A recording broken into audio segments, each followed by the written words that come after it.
لا حول ولا قوة إلا بالله العلي العظيم.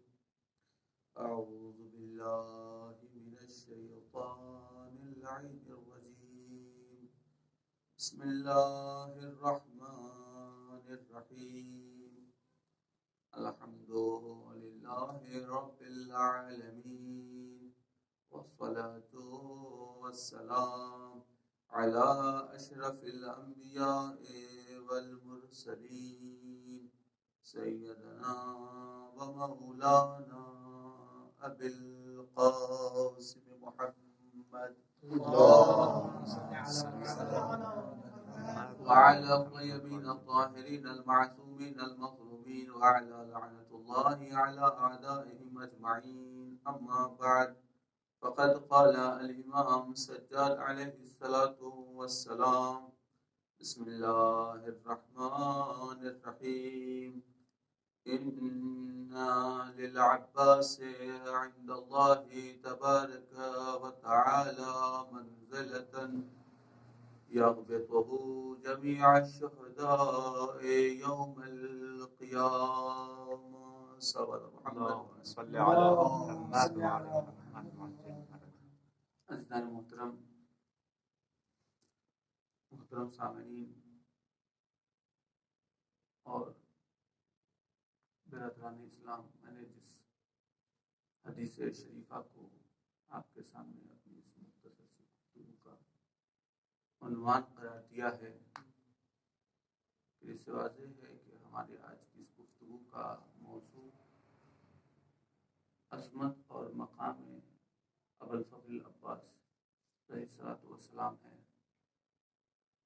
بہت ہی مختصر سی تمہید، اس کے بعد ہم اپنے اصل مطلب کی طرف آ جائیں گے کہ وسائل الشیعہ میں وجود مبارک کے پیغمبر اسلام صلی اللہ علیہ وآلہ وسلم سے روایت ہے کہ وہ فرماتے ہیں: فوق کل بر بر، ہر نیکی کے اوپر ایک نیکی ہے۔ اس کے بعد ارشاد فرماتے ہیں: حتی یقتل فی سبیل اللہ، ہر نیکی، جس نیکی کا آپ تصور کر سکتے ہیں تصور کیجئے، پیغمبر فرماتے ہیں اس نیکی سے بالاتر اور اس نیکی سے بڑی نیکی ایک اور ممکن ہے اور ہے، لیکن حتی یقتل فی سبیل اللہ، مگر یہ کہ کوئی انسان راہ خدا میں دین اسلام کی خدمت کرتے ہوئے، قربانی دیتے ہوئے اپنی جان کو قربان کرتے، فی سبیل اللہ، اللہ کے راستے میں قربان کرتے۔ اب اگر اذا قتل فی سبیل اللہ، اب اگر کوئی قتل ہو جا رہا ہے راہ خدا میں، تو فلیس لہ فلیس فوقہ بر، اگر کوئی راہ خدا میں قتل ہو جا رہا ہے تو پھر اس سے اوپر کوئی نیکی کا تصور نہیں ہے۔ شاید اسی مفہوم کو کافی بہتر طریقے سے سمجھ لیا تھا سردار دل حاج قاسم سلیمانی نے، کہ جو ایک مخلصانہ زندگی گزارنے کے بعد، دین اپنی زندگی میں سدھا خدمتیں کرنے کے بعد، دین و اسلام و ملت کے لیے خدمت کرنے کے بعد، اس چیز کا اصرار کہ جب بھی ہمیں موت آئے تو شہادت والی موت ہو، خود کا دعا کرنا، دوسروں کے ذریعے دعا کرانا، مراجع اعظام سے شہادت لینا، یہ سب کس لیے؟ صرف اسی لیے کہ اگر ہماری عاقبت بخیر ہو جائے اور اگر ہمیں موت ملے تو شہادت والی موت ہو۔ ہمارے ابھی تک کی گفتگو سے جو پیغمبر کی روشنی میں ہے کہ ہر نیکی کے اوپر ایک نیکی ہے۔ اچھا، اس پیغمبر کے قول کو ہم جو قبول کر رہے ہیں، ضروری کہ تعبداً قبول کریں، ایک ایسا امر طبیعی ہے جسے ہم آسانی سے قبول کر سکتے ہیں۔ اگر ہم اپنے زندگی کے اعمال کا بغور جائزہ لیں تو کہہ سکتے ہیں ہاں، ہر نیکی کے اوپر ایک نیکی ہے۔ مثلا ہم نماز جسے ہم بچپنے سے پڑھتے چلے آ رہے ہیں، کیا ہمارے نماز جو بچپن سے لے کے ابھی تک پڑھتے چلے آ رہے ہیں، تمام کی تمام نماز مساوی ہیں، برابر ہیں؟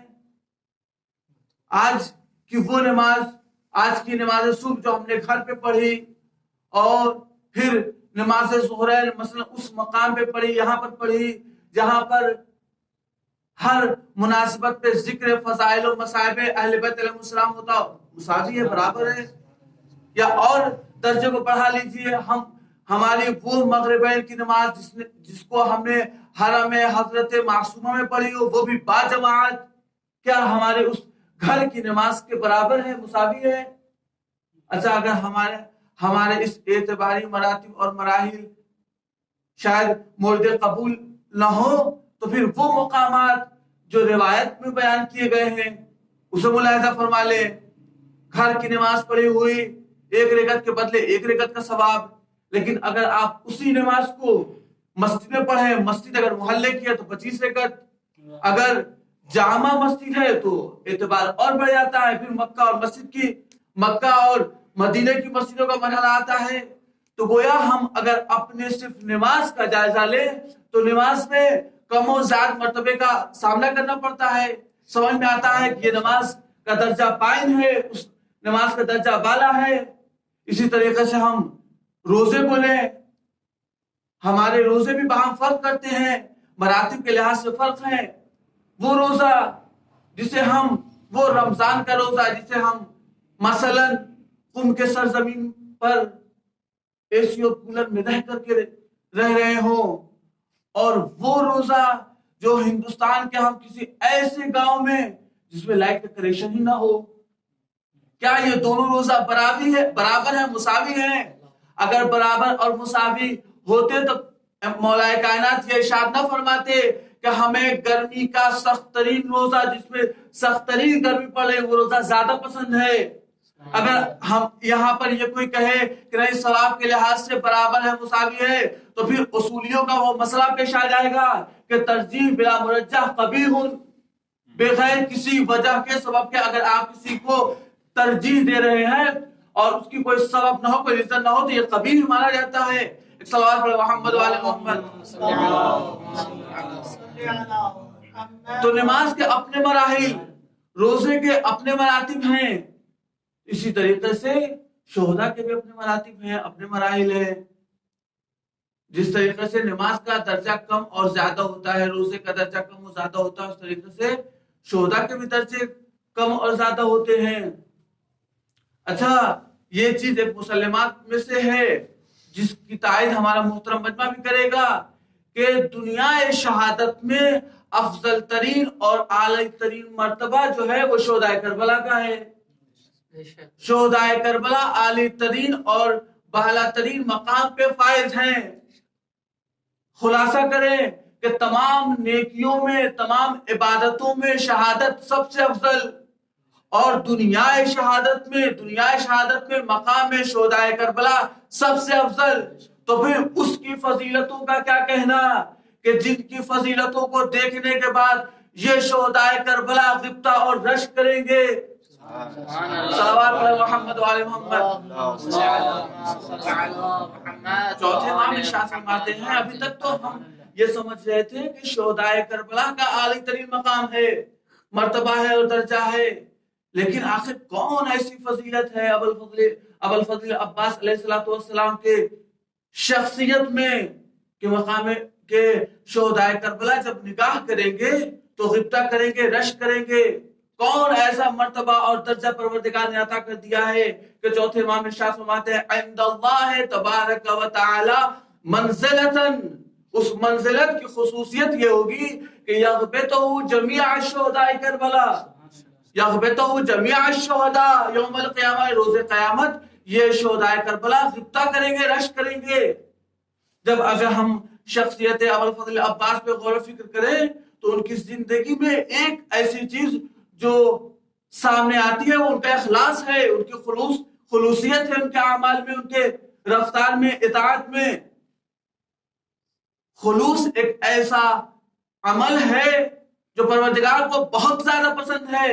وہ چاہتا ہے کہ بندگان جو ہمارے عمل کر رہے ہیں کمیت پہ نہ جائیں بلکہ کیفیت پہ جائیں، خلوص کے ساتھ عمل انجام دے، جس کے بارے میں ہمارے ائمہ کا اقوال ہے کہ جو بندگان خلوص کے ساتھ عمل کو انجام دیتے ہیں، ہمارے معصومین فرماتے ہیں کہ ان جعلت الدنیا کلہا فی لقمۃ واحدہ، اگر اس دنیا کو قرار دیا جائے ایک لقمے میں، یعنی اس تمام، امام فرماتے ہیں کہ اس تمام دنیا کو جس میں مقام و منزلت و شہرت سب کچھ ہے، اگر ہم ایک لقمے میں قرار دیں اور اس کے بعد اس لقمہ واحدہ کو عطا کرے اس شخص کو، لمن یعبد اللہ مخلصا، اس شخص کو عطا کرے جو اللہ کی عبادت کو انجام دیتا ہو، وہ بھی خالصاً، صرف خالصاً للہ انجام دیتا ہو، تو امام فرماتے ہیں گویا ہم نے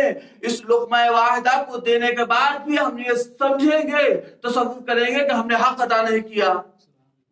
کس قدر منزلت اور مقام ہے اس انسان کا کہ جو پروردگار کے کام کو انجام دیتا ہے وہ بھی اخلاص کے ساتھ۔ تو ابوالفضل عباس کا اخلاص کا کیا کہنا؟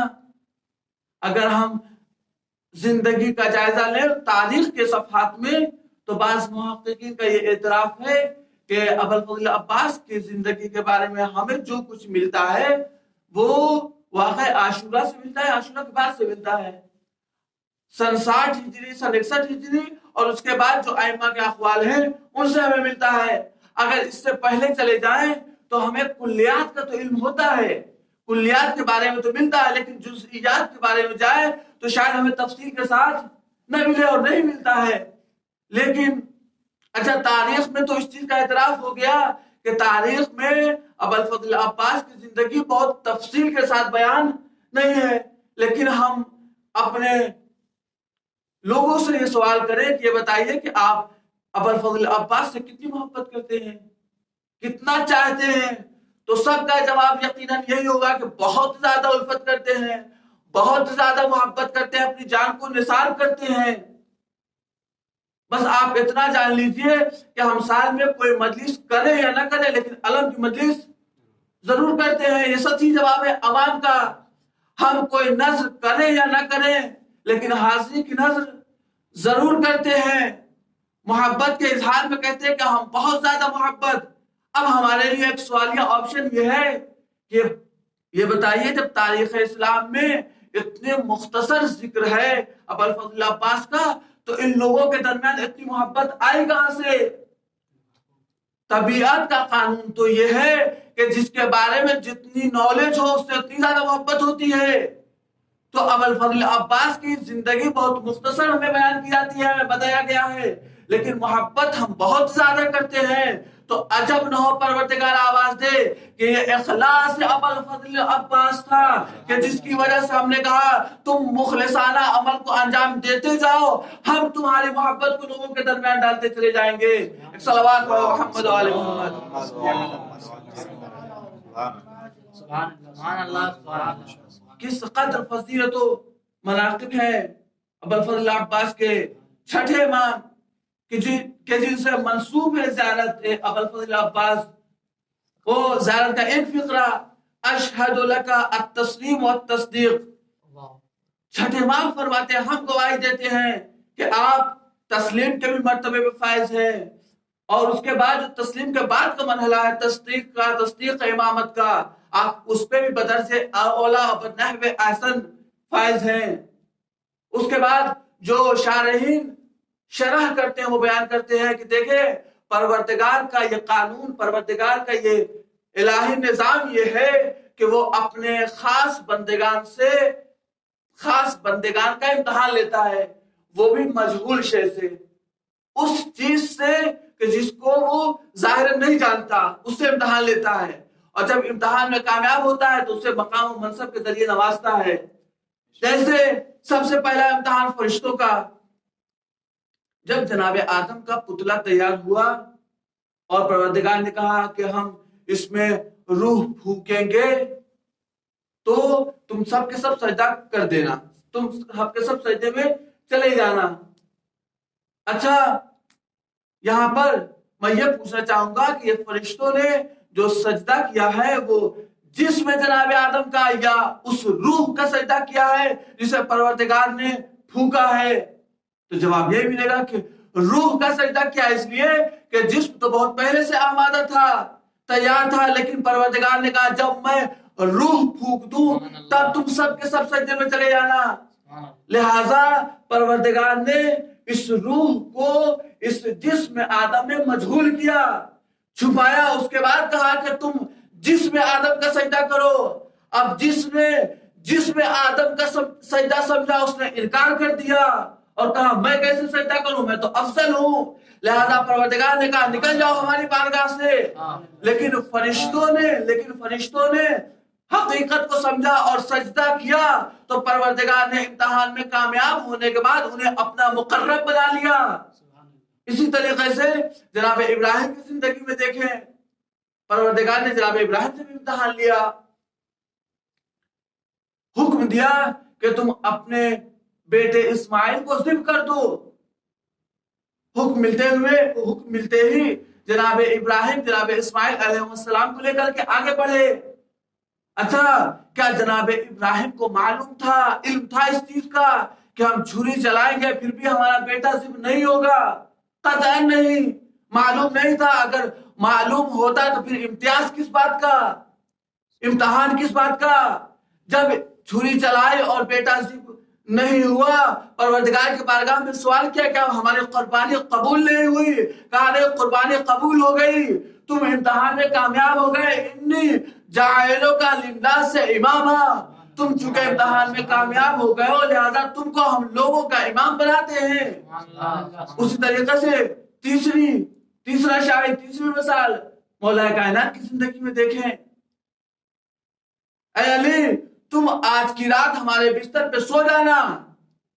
حکم ملتے ہوئے کہا کہ ٹھیک ہے ہم سو جائیں گے۔ کیا ہمارے سو رہنے سے آپ کی جان بچ جائے گی؟ ہاں ہماری جان بچ جائے گی۔ کیا مولا کائنات کو اس چیز کا علم تھا کہ ہم صبح خیریت کے ساتھ کر لیں گے، ہمیں کوئی نقصان نہیں پہنچے گا؟ قطعاً نہیں معلوم تھا۔ اگر معلوم ہوتا تو پھر امتیاز کس بات کا؟ جب اس امتحان میں مولا کائنات قبول ہو گئے، پاس ہو گئے، تب پروردگار کی مرضی کو خرید لیا۔ اسی طریقے سے یہ شارح محترم جو چھٹے امام کی اس وزارت کو شرح کرتے ہیں، وہ کہتے ہیں کہ پروردگار نے جناب ابوالفضل عباس کا بھی امتحان لیا، اور وہ یہ کہتے ہیں کہ حقیقت عاشورہ اور روز عاشورہ، شب عاشورہ سے غیر معصوم کسی کو معلوم نہیں تھا کہ حقیقت عاشورہ کیا ہے، یا معصوم جانتے تھے یا جان سکتے تھے، وہ بھی مخصوص ہے صرف معصومین علیہ السلام سے۔ اس لیے پروردگار نے وہ چیز جو ابوالفضل عباس کے لیے بھی مجہول تھی، اس سے ابوالفضل عباس کا امتحان لیا شب عاشور۔ وہ کس طریقے سے؟ وہ اطاعت از امام کی اطاعت سب پر واجب ہے بغیر کسی چونچرا کے۔ لہذا جب امام حسین نے کہا کہ جاؤ اور ایک شب کی مہلت لے کر آؤ، ایک رات کی مہلت لے کر کے آ جاؤ، تو ابوالفضل عباس کوئی ایسا تاریخ میں جملہ نہیں ملتا ہے، کہتے ہیں کہ نہیں ہم کو نہ بھیجیے، کسی اور کو بھیج دیجیے، بغیر کسی چون اور چرا کے چلے گئے مہلت لینے کے لیے۔ جبکہ ہمارا اور آپ کا بلکہ تمام عالم تشیع کا یہ عقیدہ ہے کہ ابوالفضل عباس کے لیے یہ کام کہیں زیادہ آسان تھا کہ امام حسین علیہ السلام یہ کہتے اے عباس جاؤ، یہ جو 30,000 کا لشکر دیکھ رہے ہو اس کے وجود کو صفحہ ہستی سے مٹا دو۔ یہ ابوالفضل عباس کے لیے بہت آسان تھا نسبت پہ اس کے کہ امام حسین یہ کہتے کہ جاؤ اور ان سے مہلت مانگو۔ لیکن اطاعت اور تسلیم کا کیا کہنا کہ چلے گئے، حکم ہوا کہ تم نے تنابیں اپنے ہاتھوں سے باندھی ہے خیموں کی، اسے کھولو اور دوسرے مقام پر جا کے نصب کرو بغیر کی چوں اور چرا کے۔ اچھا ایسا نہیں کہ ہم شجاعت ابوالفضل عباس کو ہم لوگوں نے ترک نہیں کیا ہے، 15 اور 16 سال کا سن ہے جنگ صفین کہ جس میں اپنی شجاعت کا جوہر دکھا چکے ہیں۔ عالم اسلام جان رہی ہے شجاعت اور بہادری کو، لیکن پھر بھی اطاعت کا کیا کہنا۔ بس ختم کیا آپ کی زحمتوں کو۔ ایک روایت بے عنوان مصائب کے معالی السبتین میں روایت ہے کہ پیغمبر اسلام روز محشر مولا کائنات سے کہیں گے، جب محشر کا عالم بپا ہوگا، محشر بپا ہوگا، تو کہیں گے کہ اے علی جاؤ اور سیدہ سے جا کے یہ پوچھئے کہ آپ اپنے امت کی شفاعت کے لیے کیا لے کے آئی ہیں۔ چنانچہ اس پیغام کو لے کر مولا کائنات آئیں گے بنت رسول کی خدمت میں اور عرض کریں گے، یا فاطمہ تو ما عندک من اسباب الشفاعت، اے فاطمہ آپ کے پاس اسباب شفاعت میں سے کون ایسی چیز ہے کہ جس کو آپ پروردگار کی بارگاہ میں دکھا کر کے، نشان دے کر کے کہیں گے کہ ہم اپنی امت کی شفاعت کے لیے، اپنے شیعوں کی شفاعت کے لیے یہ لے کے آئے ہیں۔ لہذا بنت رسول، روایت میں ملتا ہے بنت رسول کہیں گے، یا امیر المومنین کفانا لہذا المقام الیدان المقطوعتان من ابن العباس، اے علی، اور جائیے بابا رسول سے کہہ دیجئے کہ آپ کی بیٹی سیدہ اپنی شفاعت کے لیے اپنے بیٹے کے کٹے ہوئے دونوں بازوؤں کو لے آئی ہیں۔ آزادانو، ارے یہ مصائب، یہ غم کیوں بڑا نہ ہو، اس لیے کہ یہی وقت تو تھا کہ ابا عبداللہ حسین نے کہا تھا، اے عباس، ارے تمہاری جدائی نے ہماری کمر کو توڑ دیا، اے عباس، ارے تمہاری جدائی ہمیں مارے ڈالتی ہے۔ وَسَيَعْلَمُ الَّذِينَ ظَلَمُوا أَيَّ مُنقَلَبٍ